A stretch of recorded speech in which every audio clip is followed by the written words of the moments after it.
자, 오늘 우리가 함께 파고들어 볼 주제는 바로 세속주의와의 싸움입니다. 근데 이게 좀 특별해요. 야고보서, 베드로전서, 베드로후서 이 세 권의 책을 통해서 아주 신학적인 관점으로 깊숙이 들여다볼 거거든요. 단순히 외부의 어떤 적이랑 싸우는 그런 얘기가 아니고요. 사실은 우리 내면, 우리 마음속에 자리 잡고 있는 세계관에 대한 이야기라고 할 수 있습니다. 자, 그럼 한번 힘차게 시작해 볼까요? 본격적인 이야기에 들어가기 전에 우리 스스로에게 한번 근본적인 질문을 던져보면 어떨까 싶어요. 우리가 보통 생각하는 선한 삶 있잖아요. 진짜 목적이 뭘까요? 이 질문에 대한 답을 함께 찾아가는 과정이 오늘 우리가 나눌 이야기의 가장 중요한 핵심이 될 겁니다. 자, 그럼 첫 번째 파트입니다. 보이지 않는 싸움, 세속주의. 여기서 말하는 싸움이라는 게요, 눈에 보이는 비도덕적인 행동, 그런 것과의 전쟁이 아니에요. 그게 아니라 훨씬 더 근본적인 문제입니다. 바로 인간을 모든 것의 중심에 두는 그 세계관과의 보이지 않는 싸움. 바로 그 얘기를 하려는 겁니다. 오늘 우리가 이야기할 세속주의가 뭐냐면요. 이게 무슨 어려운 사상이나 철학이라기보다는 그냥 하나의 세계관이라고 생각하시면 돼요. 어떤 세계관이냐? 모든 윤리적인 행동의 최종 목표가 인간이 얼마나 옳은지를 증명해서 결국 인간의 영광을 드러내는 데 있는 거예요. 그리고 이 모든 걸 가능하게 하는 힘은 어디서 나오느냐? 바로 인간의 의지에서 나온다. 이렇게 믿는 관점인 거죠. 자, 여기 표를 보시면 두 세계관의 차이가 그냥 한눈에 딱 들어오죠. 이거 정말 흥미로운 지점이에요. 왼쪽에 세속적 윤리를 보세요. 목표도 인간의 영광, 기반도 인간의 의지, 전부 인간에서 시작해서 인간으로 끝나요. 그런데 오른쪽의 기독교적 삶은 완전히 다릅니다. 목표는 하나님의 영광이고 그 기반은 하나님의 은혜와 지식에 있어요. 바로 이 출발점, 이 시작점이 완전히 다르다는 게 모든 것의 방향을 결정짓는 겁니다.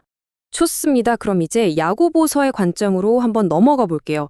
이 야고보서가 뭘 하냐면요. 우리가 보통 착한 일이라고 생각하는 그 개념 있잖아요. 그걸 완전히 새롭게 정의해버립니다. 그러면서 진짜 믿음의 행위가 뭔지 우리에게 보여주는 거죠. 야고보서는요, 모든 행동이 다 똑같은 행동이 아니라고 딱 잘라 말합니다. 그 행동의 뿌리가 어디냐, 그 동기가 뭐냐에 따라서 정욕의 행위와 믿음의 행위로 아주 명확하게 선을 그어버려요. 바로 이 구분, 이게 정말 핵심입니다. 네, 맞아요. 여기서 말하는 믿음의 행위라는 건 겉으로 보이는 어떤 액션을 말하는 게 아니에요. 그게 아니라 그 행동을 만들어내는, 눈에는 보이지 않는 우리 마음의 상태를 가리키는 거죠. 그러니까 감사하고 만족하고 기쁨이 넘치는 그런 마음, 바로 이 마음에서부터 우러나온 행동만이 진짜 믿음의 행위다 이겁니다.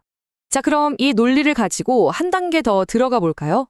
이제 무대를 베드로 전서로 옮겨서 거룩한 삶을 위한 일종의 완벽한 청사진, 그 설계도를 한번 들여다보겠습니다.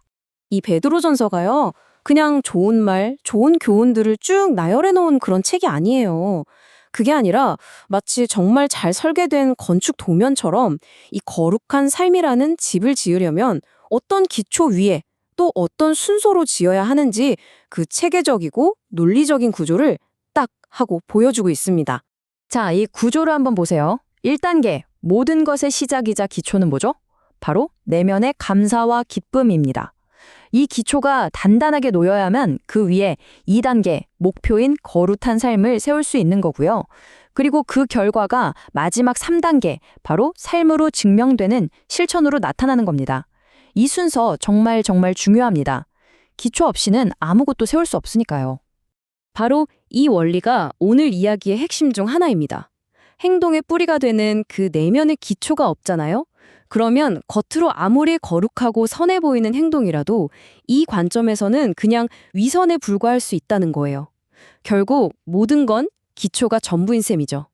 자, 이제 이 논리의 정점으로 한번 올라가 보겠습니다. 바로 베드로 후서인데요. 여기서는요, 이 세속주의라는 보이지 않는 싸움에서 우리가 손에 줄 수 있는 가장 강력하고 결정적인 무기가 뭔지 명확하게 드러납니다. 베드로 후서가 제시하는 전제는요, 정말 단순하면서도 강력합니다. 거짓과 싸우려면 먼저 진리를 제대로 알아야 한다. 바로 이거예요. 모든 영적인 싸움, 윤리적인 싸움의 승패는 결국 아는 것, 즉 지식에서 시작된다는 겁니다. 자, 그럼 이 거룩한 삶이 어떤 구조로 되어 있는지 그 계층 구조를 한번 한 층씩 쌓아올려 볼게요. 가장 바깥쪽, 우리 눈에 가장 잘 보이는 게 뭐죠? 네, 바로 우리의 행동, 거룩하고 아름다운 삶, 그 자체입니다. 그런데 이런 삶이 그냥 하늘에서 뚝 떨어지는 게 아니잖아요. 그 아래에는 이 삶을 단단히 받쳐주는 인격이라는 더 깊은 층이 반드시 있어야 합니다. 그렇죠. 훌륭한 인격에서 훌륭한 삶이 나오는 거니까요. 그리고 마침내 이 모든 구조를 떠받치고 있는 가장 깊은 곳의 기초, 그 근본이 드러납니다. 그게 뭘까요? 바로 예수님을 아는 지식입니다.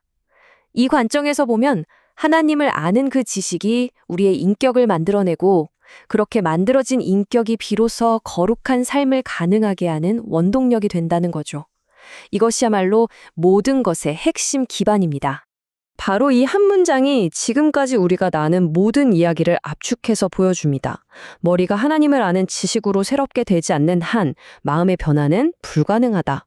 그러니까 우리의 마음, 감정, 이 내면의 진짜 변화는요, 머리가 먼저 하나님을 아는 지식으로 채워지고 새로워져야만 비로소 시작될 수 있다는 정말 강력한 메시지인 거죠. 자, 이제 거의 다 왔습니다. 지금까지 우리가 함께 걸어온 이 여정을 한번 정리해보고요. 마지막으로 우리 자신을 돌아보는 시간을 가져보겠습니다. 오늘 이야기의 흐름을 다시 한번 정리해볼까요? 첫째, 세속주의와의 싸움은 밖이 아니라 우리 내면의 싸움이라는 것. 둘째, 진짜 선한 행위는 그냥 나오는 게 아니라 내면의 기쁨과 감사에서부터 흘러나온다는 것. 셋째, 이 기쁨과 감사는 지식이라는 단단한 기초 위에서만 가능하다는 것.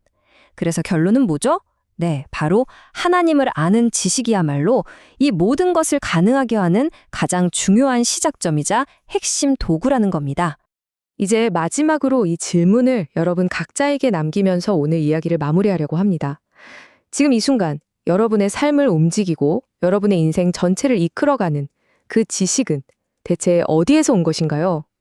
이 질문에 대한 나만의 답을 찾아가는 것, 그것이야말로 우리 모두의 진짜 여정이 아닐까 생각해 봅니다.